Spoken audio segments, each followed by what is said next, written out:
Duke University. Linda Gray Martin, SVP and Chief of Staff, RSA Conference. Rummana Dada, Managing Partner, Vitality Capital. Thank you very much, and I'll get us started. So we'll start with Silvana, and the question is, what barriers continue to limit women's entry, women's advancement, and women's leadership in cybersecurity, and how do you see those varying across regions in the world? Well, thank you, Leila, for this really substantial question. So what limits women really is stereotypes. It's stereotypes around what's the place of a woman, what's the place of a man. And those stereotypes, they're extremely sticky, they're long-lasting, they're difficult to remove, and they're wrong. They're just wrong. But it keeps women from moving ahead, and it also keeps men from doing what they really want. And to remove those barriers, that, by the way, are global. They're not particular to one region. They're global. They're everywhere, to different degrees. But what really makes the change is clear leadership. If leadership makes it a priority, makes it a decision, let's get rid of that. Let's make the society embrace the full potential, then things happen. So Europe, for example, which has been for long the best place for women to live around the world, has a long tradition of providing this gold standard of regulation, basically, that makes this framework. But if you want to observe a fast-track approach to this, then this is the place to be. I mean, what's happening in Saudi Arabia is pretty unheard of. Just in a couple of years, the smart and deliberate leadership saying, no, we want to bring women into the workforce, makes the change, and this is also in cybersecurity, of course. Yeah, fully agree. I've been coming to Saudi for 15 years, and it's been unbelievable to see how fast the change has happened. It is all about cultural and leadership. David, maybe on the same question. Yeah, and I think that question of change and leadership, we've been very fortunate during the past year to be in partnership with GCF to actually do a study to listen to the voices of women about what they are saying are their barriers to entry into cybersecurity and then staying in cybersecurity and succeeding in cybersecurity. That study was a qualitative and quantitative study we did across the Latin America region to specifically understand what was happening there. It was a follow-up to a 2022 study that was done by BCG and GCF. And what we found was sobering, actually. And what we had heard was that in the 2022 study, 77% of people who were surveyed said that they were interested in a career in cybersecurity, and now we saw that change to 69%, so an 8% drop. And we heard reasons why folks were less interested in pursuing a career in cybersecurity or thought that it was possible to do. We heard that 60% of folks were actually coming from non-traditional pathways into cybersecurity careers, so not coming through your normal university degree program, but that the awareness of those programs and how to get into them was remarkably low. We found that 70% said there were no entry-level jobs to be able to get into, even if they wanted to be able to get in. And then we also heard that 70% of our respondents said they did not have access to a mentor who could help them guide them into the process of getting into a career in cybersecurity. So luckily, I think these are all actually issues that can be solved with adequate will, but I think those are some of the major barriers that we've seen right now. Thank you very much, David. And I think as well of what you both have mentioned, leadership, the glass ceiling and leadership, how do we make sure we have systemic sponsorship and succession planning to ensure that we have the women getting into the leadership positions as well? I want to move to you, Linda, with the different questions. In what ways can greater participation of women in cybersecurity enhance the effectiveness, the resilience, and innovation in the industry? Yeah, well, thank you. And I'm honored to be here in this forum talking about this very important topic.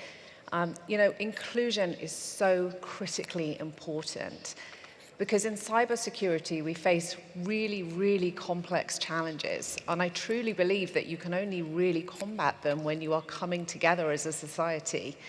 And, you know, women look at things a bit differently. You know, we tackle problems differently. We have different leadership skills. And I think collectively as a whole, that's where the power is. That is where we are going to reach our mission ultimately of creating a safer society for all. So while gender balance is really important, I also think we need to hear from all voices. We need participation from people with different backgrounds, different cultures, different ethnicities. All of this is really vitally important. Thank you. David, anything more from the report on this question?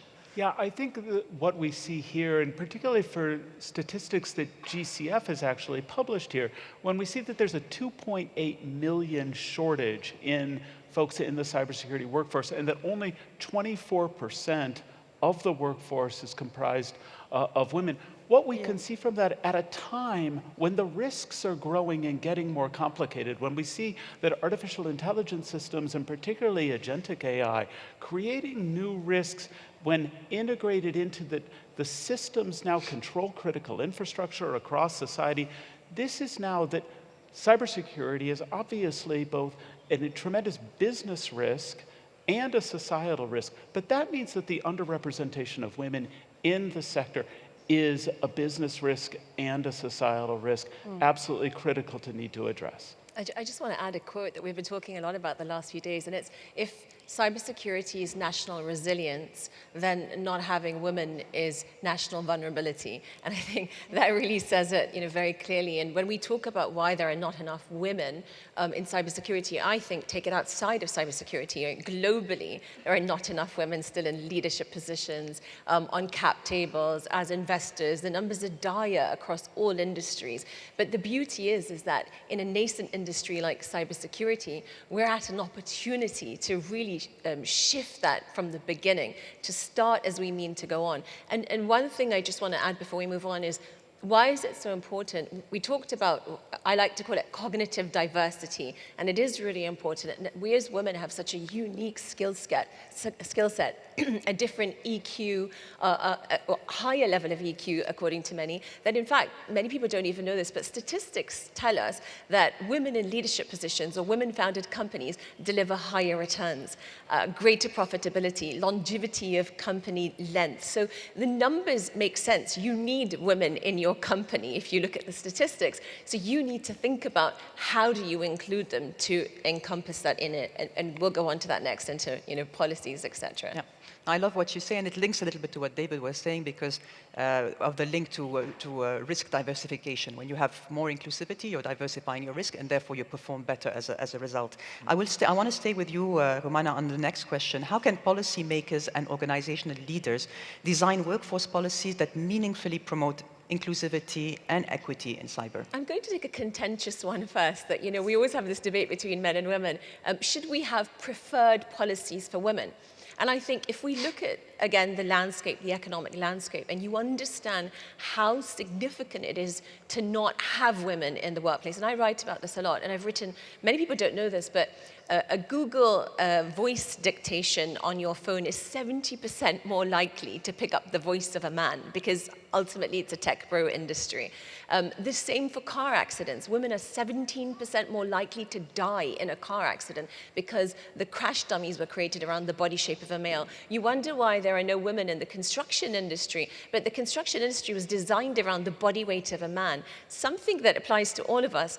How many women here feel cold in their offices? Well, the office temperature was 5 degrees too cold biologically for our metabolic rate. Nobody looked at that because they designed the office temperature around a man.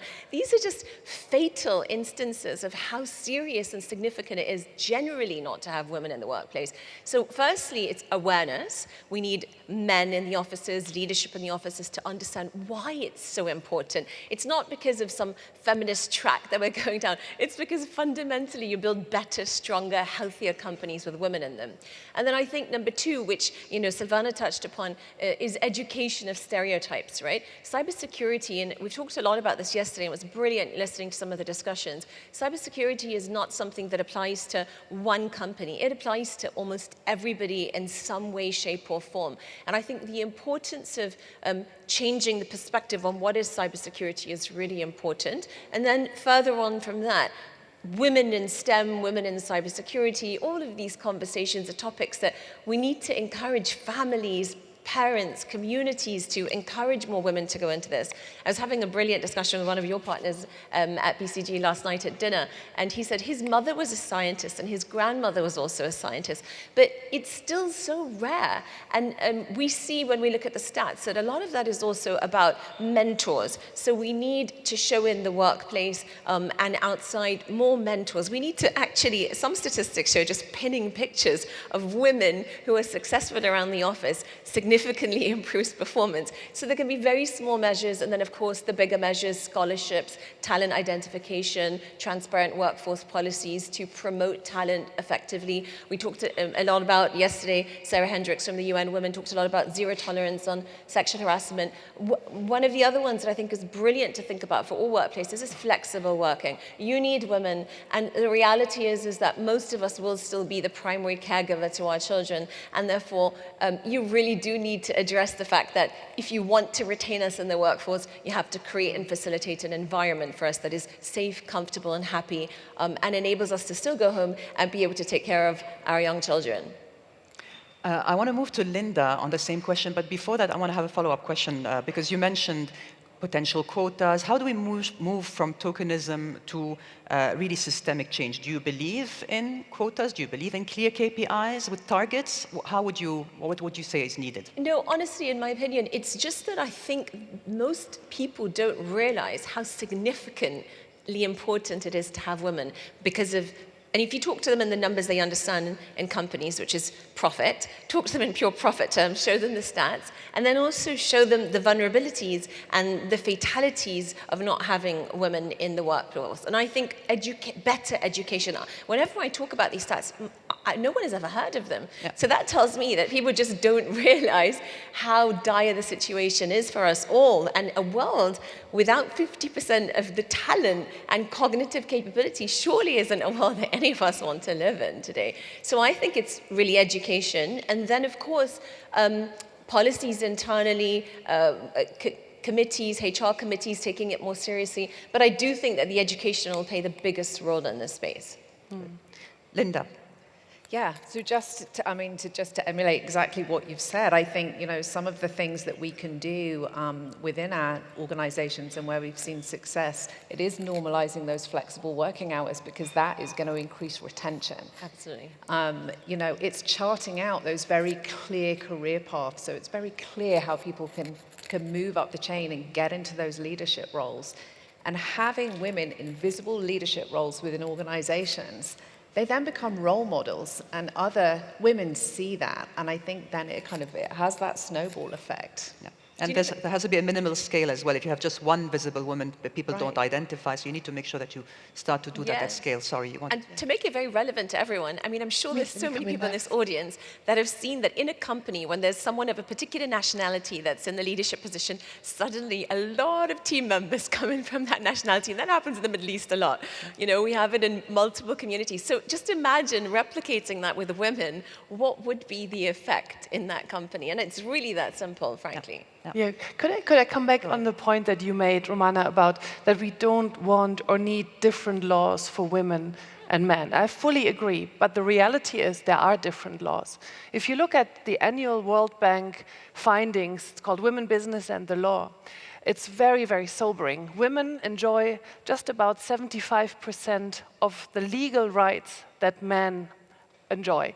There is, by law, barriers for women's participation in economy and finance, which means there are different legal systems for women and for men. So just removing those barriers, that would already unleash much more potential and participation. Because if a woman cannot sign a contract for a job herself, if she needs the consent of the husband, if she can't own what she earns, if she can't inherit or pass on heritage, there are difficulties for women that men don't face in economic participation. So at WPL, we did quite some research in showing that those barriers get removed when there are more women in political power. And that makes sense, right? Because they come in with different perspectives, they've experienced these things themselves, so they remove those barriers, but there's only 7% of today's presidents and prime ministers are women, and cabinet positions, around 85% are held by men. So there is also this massive gender gap there. And like in cybersecurity, like in most of the things that we've addressed here, for politics, there is no law that says you're a woman, you cannot become a politician. It's all those non-legal barriers that keep women out. And then we come back to the stereotypes. Again, fully agree with what you mentioned, we need the male champions. So we're delighted to have José Manuel Barroso in the board of WPL, who is a real champion for this. He, as Prime Minister of Portugal, made a woman being finance minister and Minister of Interior. And when he was EU Commission President, he said at least 30% of the EU commissioners need to be women, which led today, a couple of years after, to the fact that the majority of the top leadership positions in the EU are held by women. It always makes me happy if I go into any of the EU embassies around the world and see the portrait, 3 women, 1 man. It's just wonderful. Yeah. And I think the best quotas or the best preferential treatment, if you will, or targets are those that you don't need very long. You just do them, there's a message, there's a symbol, and then very quickly you break those barriers and then you remove them once those barriers. And quotas, they're like, every country has a competition authority because we do not want cartels. We want a fair, level playing ground for clear and open competition. But in the workforce, there isn't such a clear and stable and open competition. There are those many informal things that we've talked about. That's why we need quotas to establish such a level playing field. I was just going to add, to be fair, when I think about Goldman Sachs, etc., and the way that they mandated more women to come into boards, it was by mandating that we would only IPO companies if there was a female on the board. And then again, coming back yesterday to a fantastic conversation I was having with one of your colleagues who said that, to help more women in leadership, they had mandated that every leadership team had to have a woman, and if there were 2 candidates of the same qualifications, the woman should get the preference in order for us to bump up equity. So I definitely think there is a role for that, absolutely. But I do think that hopefully, maybe I'm far too optimistic, people will awaken when they realize how serious it is and how beneficial it is to them to have more women. Yeah, I think awakening is going to happen at some point, but also I think what happens is there's this law that you need, that's the law on the books, but you also need what we call the law on the ground also. By law on the ground, I tend to think of that as accountability through process controls. And this came out in our survey that we did with GCF, which was the lack of actually any kind of audits of hiring practices that were actually at firms to make sure that they were in compliance with the actual policies that the organizations had in place. I think these are the kinds of things that actually governments could put in place programs to make sure that those sorts of things are happening so that we don't just have laws, we don't have policies, but we actually have change actually happening. We talked a little bit yesterday about micro details also. So many people don't know this, but women only apply for a job if they meet 100% of the criteria. Men, on the other hand, apply for a job even if they meet 60% of the criteria. So when you have these long lists, and in cybersecurity, I think this is accentuated because you have a long list of X number of years of experience, YZZ, etc. The point is, again, to change and to help to make it systemically more open for women. Hiring teams need to consider the way that they phrase these job positions. Some of the things I've also read say that cybersecurity jobs are posted as, combat and war and very masculine in the terminology. So again, if you really want to address this problem, you need to think about the detailing and the way that you actually phrase the job positions also. In addition to that, what the data shows is that promotion bias. So for women, you want to promote on performance. Has she proven that she can do it? Whereas for men, you're very often willing to promote on potential. He seems like he can do it. So that's also part of the things that need to change. I'll move to the next question, and I'll go to Linda first. So what successful initiatives, such as accelerators, global platforms, and targeted training, have proven effective in empowering women in cybersecurity? And how can these also be adapted to local needs? Yeah, so let me just talk about my own experience at RSAC conference. So just a couple of things. We have 2 main stage keynotes. So we have 43,000 people that attend RSAC. So it's a very large and influential cybersecurity conference. On those 2 main stages, we have 60 keynotes. At RSAC 2025, back in April, 30% of our presenters were women, which is incredible. because 7 or 8 years ago, that was not the case. That's actually consistent with 2024 too. And I think having women in these visible speaking roles, really on the world stage where the who's who of cybersecurity is there, the world's press is there, it just showcases all the amazing talent that we have with our female cybersecurity professionals and leaders. And again, I think it's inspirational, I think it's aspirational for others, and I think it's putting women in these role model roles that I think really helps encourage that pipeline of young women and girls at school who want to become, join the workforce and fill that very large gap that we have right now. So that was one thing. The other thing we've seen real success with is the partnerships we have with community associations. And when I say that, I mean organizations like Women in Cybersecurity, WISIS, Black Girls Hack, Women in Security and Privacy. By partnering with these organizations, not only are they kind of spreading the word within their membership about what we do and what we can offer at RSAC, but we can amplify what the amazing work that they do. We encourage their attendees to come, we make it worth their while to come, and we're building that cybersecurity community kind of very organically with those partnerships. Very good. Rummana, do you want to add anything to that? No, I think, fellowship, community, mentors, activities, bringing people together, all super relevant. Maybe the only thing to add to that is, I think incubators and accelerators, some of the work GCF and NCA, et cetera, are doing are fantastic activities to be able to provide capital, because a lot of the time, again, we see that women find it much more comfortable to start up a company of their own, to build a culture that they're more comfortable to work within because of historic policy, other issues in workplaces. And particularly, I think, in markets like ours, right? We're a relatively conservative market, and as women, we have, again, a lot of family responsibilities, etc. So to support startups, and generally outside of cybersecurity, startups and SMEs are the lifeblood of building economies. So if you want to build an economy around cybersecurity, supporting that makes a lot of sense. And incubators, accelerators, or an innovation pipeline is a fantastic way to start. But the next phase, which is something that I'm actively engaged in also, is the venture fund activities. How do we make that sustainability in those activities? So we need a fund that now goes to the sort of second stage of that, which helps to evolve these companies all the way through to scalable, profitable companies that can stand entirely on their own. Because you can't do one piece of the ecosystem and then drop them. That's an absolute fail. And so that's, I think, the only part to add. Yeah. Anything else from David? Just one quick thing. I serve on the advisory board for a venture capital company, Paladin Capital, that invests in cybersecurity, AI, and cyber safety companies. And I think this is an absolutely critical point that doesn't get discussed enough, because if we're going to match the risk, we are going to need innovation. We're going to need tools. We're not going to match this risk just by doing incident response and doing that well. And resilience and recovery is absolutely important, but we're going to need the new tools to be able to address this. Investing in companies that feature women in leadership positions is a great way to do that. Absolutely. I mean, it's proven, right? Google, large companies, innovation always starts to die. It's very difficult to innovate within these larger spaces. And so startups are the most perfect kind of home ground for innovation, and we need to support that. Agree.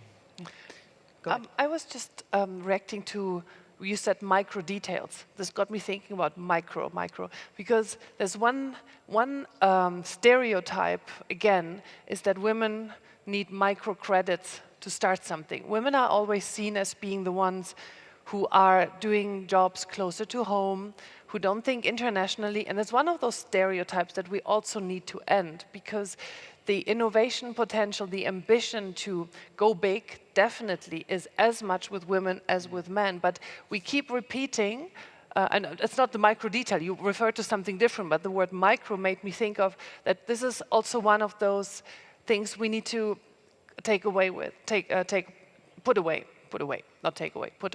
And the other one on micro is a fun one, which I came across recently, again, to go against those stereotypes. And I was told it's called microfeminism.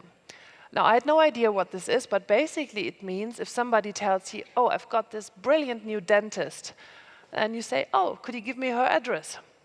Or France has a new Minister of Foreign Affairs. Oh, is she good?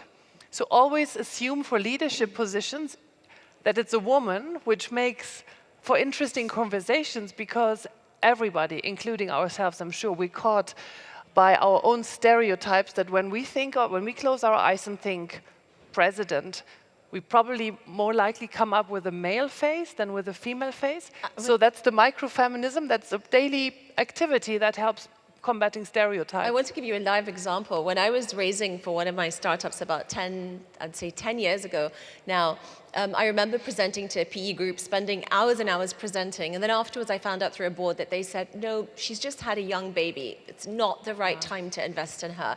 And today, when I, over the last year and a half, have been building Vitality Capital, which is effectively a conglomerate investing at the human optimization point, everyone said to me when they said, how much you're raising? I said, 300 million, just go away, like not going to happen. I mean, I cannot tell you how many people have said that, and I've kept convicted, and today I stand at this point where we've had LG, Korea Development Bank, some of the largest corporates come in and commit, and we're at potential interest of over $400 million. Fantastic. I think we should give her applause. Absolutely. But the point is we can do anything exactly like you said, and we can probably do it a bit better because we just have a wider breadth of skill set. And people just need to be awakened to that possibility. I love what you said, the stereotypes, because and microfeminism, so this is a new term for me. I'm going to start that with my teams. I'm going to start that at the dinner table today with my boys and my daughter. I love it. On the next question, and I'm back to David, how can governments, industry and academia more effectively support collaborative research and partnerships that address both the gender gap as well as workforce shortages?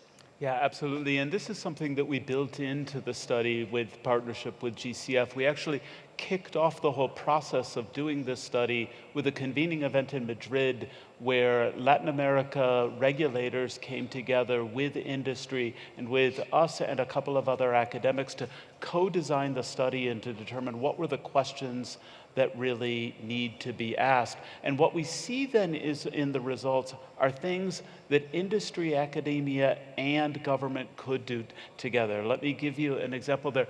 We see this tremendous problem with people getting their first jobs. Some governments are actually doing this right by reaching out to academia, getting relationships early with students that they think might be able to fit into jobs in cybersecurity, bringing them into government jobs as an incubator, then with relationships to industry to send those folks out into industry after a couple of years of getting experience in the public sector. I think programs like that are absolutely the future, and you don't find out about these things unless you're talking about how to do the academic research up front to see this in the evidence of what you get back from in your survey. Yeah, very good.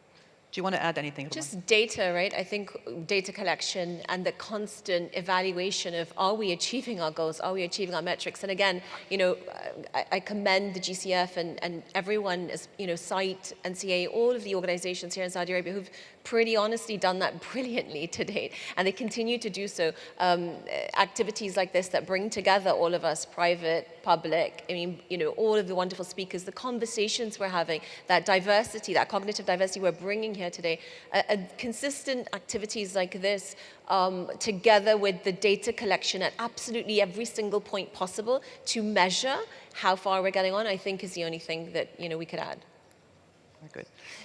Linda, I'll come back to you. What lessons can cybersecurity learn from other functions, corporate functions like technology, IT, software, where they've made much stronger progress or have made stronger progress because they started earlier on gender inclusion? Anything comes to mind? Yeah, I think honestly, it's a lot of what we've all discussed here this morning.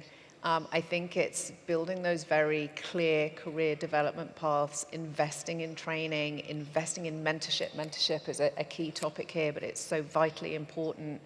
I think all of these things. And I think as well, it's just championing women within organizations, supporting them, getting women into leadership roles, because then we're going to normalize it. And when we normalize it, things will change. But I will say I've been so impressed by everything I've heard this week. Things are, especially in Saudi, things are on the up. It's really inspirational to see. It really is. David, do you want to add anything to this? I'd just say I did spend 30 years in the private sector, spent over 2 decades at Intel Corporation. One of the things that I really saw work at Intel and at many of Intel's customers is in many technical roles, focusing on workforce and job flexibility.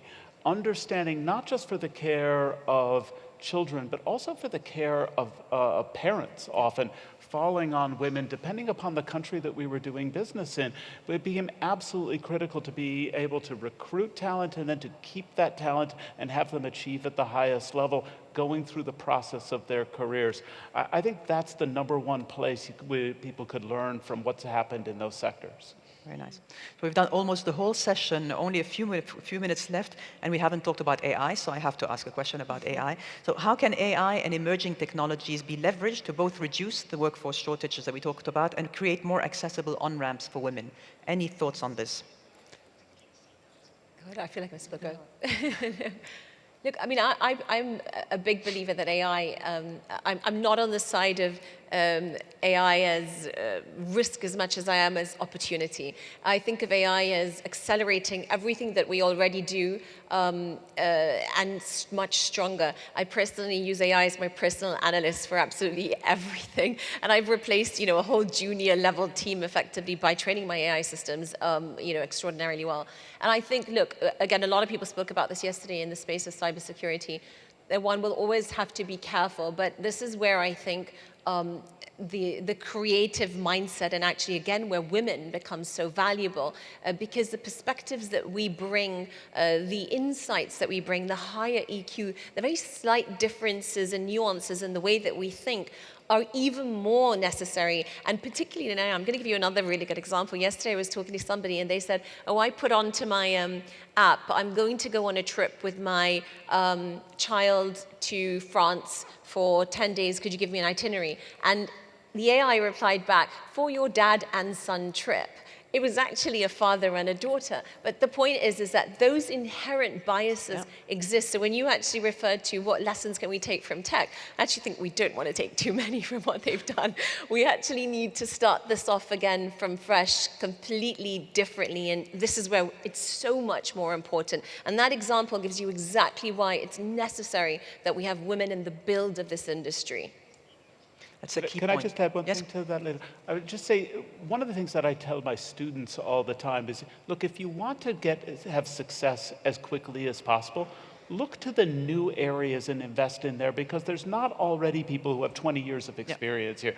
The young women I see investing in becoming experts in the overlap of AI and cybersecurity is tremendous right now out there. It's a huge opportunity.